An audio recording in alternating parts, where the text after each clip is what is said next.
What is up, family? We have another Patreon request. Well, what other kind of request would it be? Seriously, at this point, the French Revolution, Oversimplified, Part 1. Love his videos, except for the part that he copyrights all of them. Anyway, at a French party. Okay, let's go. The French Revolution. So I said to the Marquis de la Fufayette, "What do you think I am? Some dirty peasant? I've never worked a day in my life." Wow, that Marie Antoinette sure is pretty. Sure is. Wouldn't want to be Prince Louis, though. That's going to be a lot of responsibility when he becomes king, especially since France is in financial ruin. Quite. Thank you one and all for attending the royal marriage of my grandson, the future King of France, to the Archduchess of Austria. Now for the very awkward yet historically accurate part of the ceremony, where we all watch him get into bed together. I don't know why I have... Yeah, let's... Oh, damn. That's messed up. That's just wrong. All right, now that's out of the way, let's lead the royal couple to it. You better give us an heir, you fat, ill-bred boy. Nighty-night. I don't know how he's going to do that. He seems to be That's missing. going to be a lot of responsibility. France is in financial ruin. You fat, ill-bred boy. Quite. That's going to be a lot of responsibility. France is in financial ruin. You fat, ill-bred boy. That's going to be a lot of Looks like they got beheaded. Oh. Oh, he does have a body. Oh, great. He's a freaking weirdo. Oh, my goodness. I thought they were beheaded and they just put France, their heads the in the most bed. prosperous, cultured, and beautiful nation in the world, as it had been for centuries. An exquisite social culture, with the king and the upper classes throwing crazy parties every night, enjoying high living and fine dining. Who cares that they were only able to do so off the backs of the hardworking, starving poor? What are they gonna do? Revolt? They're only 80% of the population. No. Life in France is great. Exactly. What's that, France? You want to go to war with Britain and increase your power? Go for it, little buddy. You do you. And you lost. Now you're in severe financial debt. We have no money. What do we do? Should we stop partying? Heck no. Party harder. That's okay. The peasantry will pick up the slack. They were created by God to do all the work, and you were created to reap all the benefits and party hard. That's just how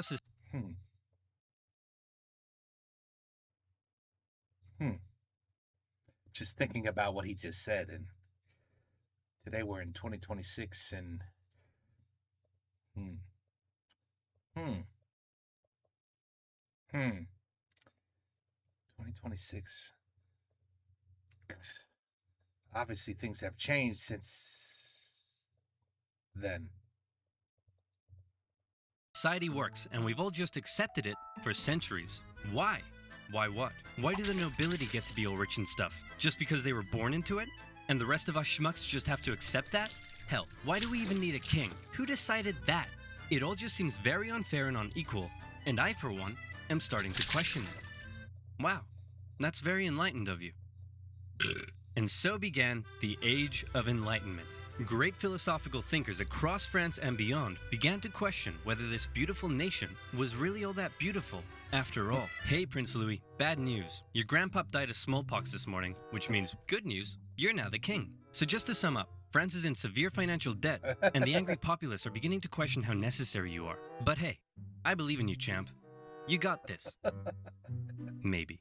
You got this. Oh, no. Prince Louis Capet became King Louis XVI in May 1774. He was a notoriously weak man, and he knew it. He barely had the wisdom to rule a nation, never mind one in crisis, and he was easily manipulated by those around him. One of his first acts was to try to get revenge on the British by financing their American colony's revolution. Hey, we're an independent nation now. That was real swell of you, Louis. Couldn't have done it without you. Glad I could help. So hey, about all that money we lent you, when can we get that back? Yep, you're a great guy. I'll never forget what you've done for us. Real glad I could help, friend, but about that money, gotta go now, chum. Best of luck to you. Yeah. No. And now France was in even more debt. France's poor, suffering under the strain of economic ruin, watched as the nobility continued to live as though nothing was wrong. And they did something called revolt? That's brilliant. What are we waiting for? What are we waiting for in 2026? Seriously. In particular, they grew increasingly disdainful of the Queen, Marie Antoinette, as she continued to spend all of France's money on her own luxurious lifestyle and fashion. While the peasants were breaking their backs in the fields, she was walking around like, hey, my hair is about. I'm not making that up. Her hair really was about. And her lavish spending earned her the nickname Madame Deficit. And speaking of the Oh my God, Madame Deficit. Queen, there was also a long-standing scandal around the fact that the king took a very long time to boink her, and the working classes of Paris began ridiculing the royal couple with lewd pamphlets depicting the queen as a court thought, and the king as a wuss, unable to fulfill his marital duty. Respect for the monarchy was at an all-time low, as France's finances were spiraling out of control, and the king and his aides really only had one solution to the crisis: tax the poor. Tax the poor. There you go. That always seems to work. We could do a sexy calendar shoot. I mean, Tax the poor. And so it was. The poor, who were already struggling to make ends meet, found themselves being taxed from every direction. Hey, I'm the royal tax collector. Looks like you've yet to pay your income tax, head tax. By the way, how many windows you got in that house of yours? 3? Oof, yep. There's gonna be a tax for that. Hey, your local priest here. Have you paid your church tithe yet? Well, at least this one is going to the good work of God. Sure. God. This is great. I think this year, God wants me to buy a new swimming pool. Hey, private tax collector here. Oh, and I brought some goons with me. Just a few quick questions. How much salt did you buy this year? About 7 kilos, I think? Yep. Okay, there's gonna be a tax for that. Oh, what's that over there? And that's extra salt I held over from last year, so I wouldn't have to buy as much this year. Oh, yep, there's a tax for that. And what do you... And nothing's changed. That's what. Nothing's changed. We just keep letting ourselves get screwed. It's incredible. Doing with all this salt? Well, obviously Crazy. cooking. On the table. Yep. And preserving fish and meat. Oh no. Yep, there's a tax for that. Hey, how old is he? He's 9. And so he's purchased his required amount of salt for this year, right? What? No, he's 9. Uh-oh, sorry, little Timmy. Looks like I'm gonna have to tax you for that. Wow. He just ate his tears. Yep. Salty. There's going to be a tax for that. And that's not all. A huge portion of the peasants' harvest had to be given up. And there was also the labor tax, where peasants were required to work a certain number of days for their local lord without pay. Obviously, people weren't too happy with these taxation policies. Oh, you mean they actually did something about it? Oh. And the aggressive nature of these private tax farmers sometimes even escalated to violence. Yeah, In particular, sure. though, the people really hated how inconsistent the taxation rules were across the nation, and also the fact that the first 2 estates often had to pay very little, if any tax at all. And so, the anger continued to grow. France had a population that was just about ready to explode. What could push them over the edge? How about a touch of natural disaster? A series of harsh summers and winters left the peasants' harvests in ruin, Oh meaning my they God. had no food or money, When it rains, it pours. You know what I'm saying? When it rains, it pours. and the cost of bread skyrocketed. Of course, the upper classes had massive stocks of grain and wheat, so they were virtually untouched by this new crisis. But Oh, now the what a poor shocker. really were starving, and they began to riot. Yay! It's about time. That's how you make change. Women took to the streets, bakeries were raided, and Until it goes back to normal, because you stop revolting. See, people forget, and then the governments go, oh, let's get back to where we were. You know, back in the French Revolution days. Let's get back to those days. No one will notice. No one cares anymore. They'll forget about the revolts, civil wars. They don't want to talk about that. They're too busy working. Yeah. bakers suspected of keeping bread for themselves were sometimes even hanged. Wow, this is really getting out of control. Your Majesty, you think? we need some decisive action. You need to step up and lead us. What will you do? Okay, I've got this. I know. I'll summon the Estates General, and they'll decide what to do. You really are a fat, ill-bred boy. The Estates General was the closest thing France had to a government, apart from the king. It was a purely advisory body, and was rarely summoned. In fact, it hadn't been summoned for 175 years prior to this. Yeah, that's pretty rare. But with France in a severe crisis, the king felt the time was right to call on the government to help. The Estates General was made up of representatives from the 3 estates, that is, the clergy, the nobility, and everybody else. Okay, thanks for coming, everyone. The first order of business is regarding the clergy and nobility. You all get brand new Porsches. You get a Porsche, and you get a Porsche, and you get a Porsche. Everybody gets a Oprah Porsche. Winfrey. Oh. And now into the second order of business. France is completely out of money. Like, it's never been this bad before. Anyone got any ideas? How about we all get Lamborghinis next time? The king decided that in order to make a decision, they had to come up with a voting system. Okay, the clergy. You have a population of 130,000, so you'll get 1 vote. The nobility. You have a population of 350,000, so you'll also get 1 vote. And the third estate. You have a population of 27 million people and make up 98% of the population. Very impressive. You'll get 1 vote. 1 vote. The third estate were obviously pretty unhappy with this system because they kept on finding that this would happen. We propose to raise taxes on the third estate. All in favor? All opposed?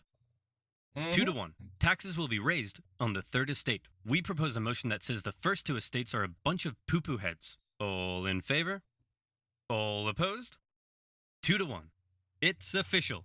We are not poo-poo heads. Can you believe that? The third estate realized that any attempt at reform would be outvoted by the 2 upper estates, and they thought that was kind of lame. So they decided that since they were 98% of the population, they could go off to form their own government, make their own laws, and take over the running of the country. And so, the National Assembly was born. The third estate was now in control, and there was nothing the king could do to stop. Ha-ha! I've locked you all out of your building. What are you going to do about it? We'll probably go find a different building that isn't locked. Oh, no! The National Assembly did find another unlocked building, just down the road, an indoor tennis court, where on the 20th of June 1789, they all took the tennis court oath, pledging to continue meeting until the king finally gave in to their demands for more equality and economic reform. This new National Assembly included many of the most educated members of the Third Estate, including 2 young lawyers by the names of Maximilien Robespierre and Georges Danton. Some members of the first 2 estates even joined their cause. Some of these men formed a radical new political party called the Jacobin Club and quickly became leading figures. While many members of the Third Estate simply wanted more equality, a growing number in this Jacobin faction would begin calling for something even crazier, the removal of the king entirely. And this is where fear began to take hold. With such a volatile situation developing, everyone was afraid of something. The king feared his position was under threat, and he called in the military to take position around Paris. The Third Estate heard rumor of the gathering military force, and they feared the king was planning to round them up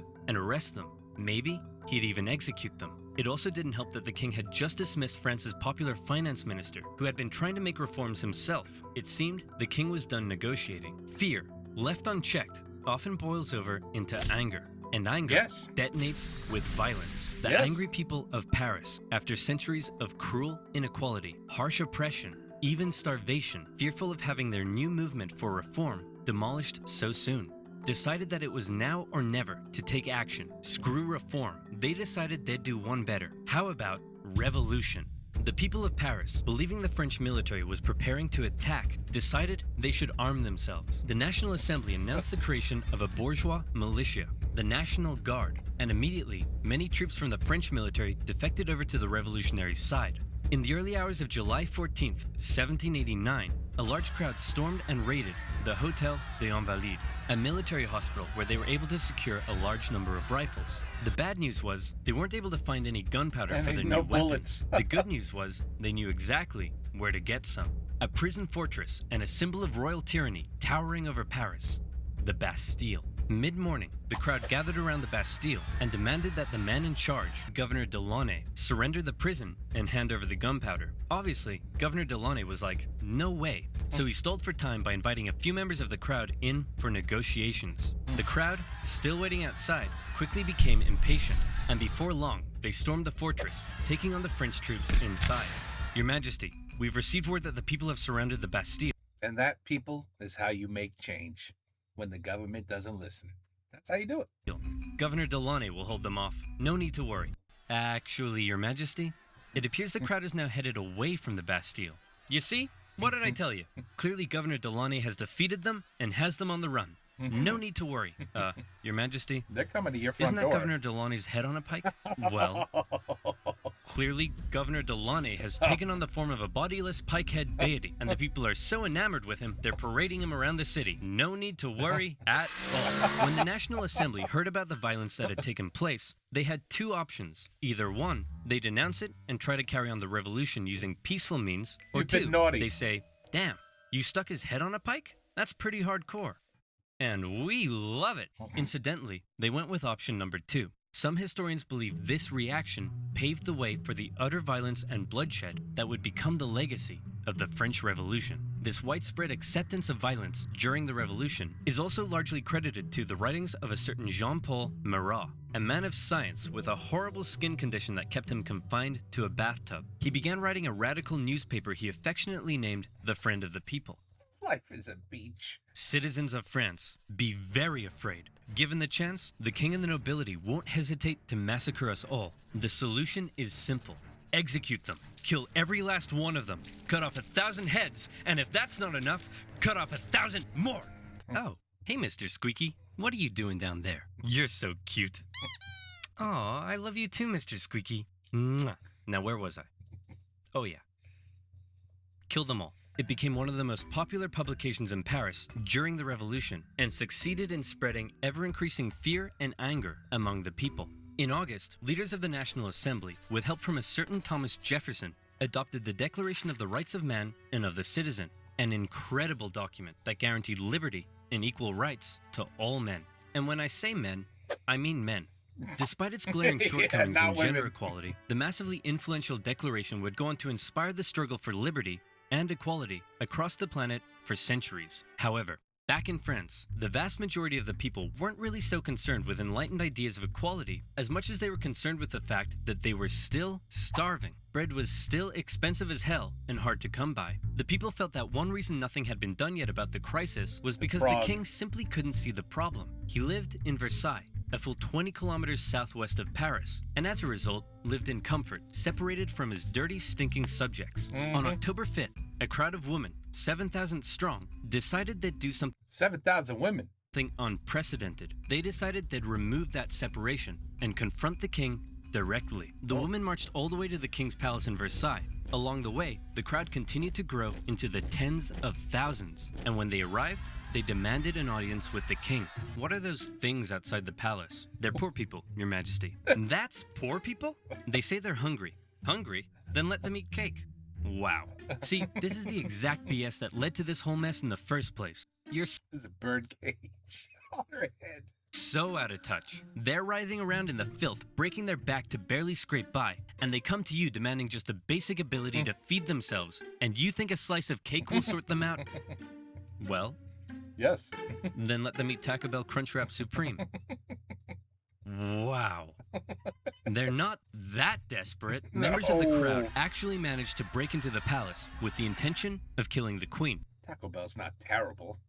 who narrowly escaped through a secret passage in her bedroom. The enraged mob killed several members of the royal guard and raised their heads on pikes, which, if you haven't noticed yet, is something they were quite fond of doing. Yeah, the king I had no noticed choice that. but to come out and talk to the crowd. He agreed to accept his new position, sharing power with the revolutionary government, and to return to Paris with the crowd, removing the separation between king and subject. King Louis had a problem with people constantly raiding his palace, but one thing he didn't have a problem with was people raiding his computer, because he used NordVPN. Oh, Lord. I don't think there was computers back then, people. I'm pretty sure. I'm just saying. At least he waited to the end to throw that in there. Anyway, another good one. Part 1. Now we got to wait for part 2. The French Revolution. Oversimplified.